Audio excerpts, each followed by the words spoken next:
할머니 구한 손녀입니다. 참 안타까운 사연인데요. 반려견을 목욕시키다가 쓰러진 할머니를 구하려던 초등학생이 감전돼 숨지는 안타까운 사고가 있었습니다. 네. 엊그제 저녁 8시 한 30분경인데요. 포항의 한 주택 욕조에서 반려견을 목욕시키던 할머니가 감전돼 쓰러졌습니다. 그러자 이걸 본 손녀가 할머니를 구하려고 한 10살밖에 안 되는데요.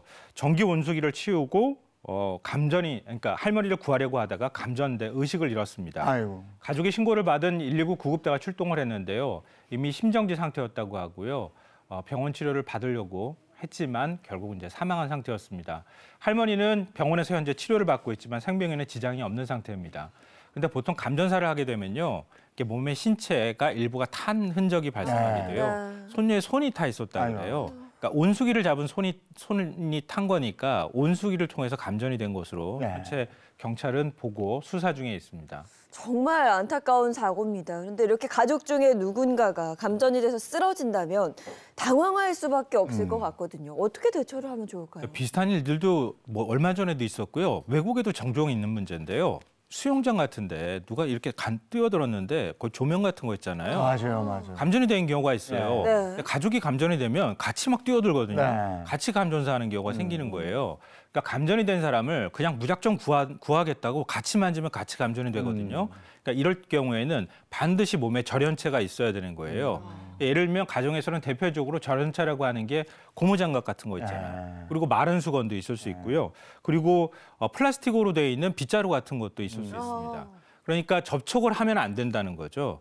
그리고 이런 게 만약에 주변이 없다고 하면 우리가 고무갈창을 깔고 있는 신발 있잖아요. 그러니까 고무는 절연체에 해당이 되니까. 그러니까 그 신발을 신는 채 감전이 된 사람을 발로 밀거나 하면서 전원에서 떨어뜨려 주는 게 제일 중요합니다. 그러니까 그렇게 하신 다음에 그다음에 이제 119 소방대에 신고를 하셔야 되는데요. 문제는 감전이 된 사람이 의식이 있는지 없는지를 그러니까 구급대가 출동하기 전에 반드시 확인하셔야 된다는 거예요. 만약에 의식이 없다고 하면 어떻게 됩니까? 심폐소생술을 해야 돼요. 그러니까 심폐소생술을 하지 않으면 그 사이에 심정지가 와서 오래된 상태가 돼버리면 더 이상 살리기가 어려운 상태가 될 수 있거든요.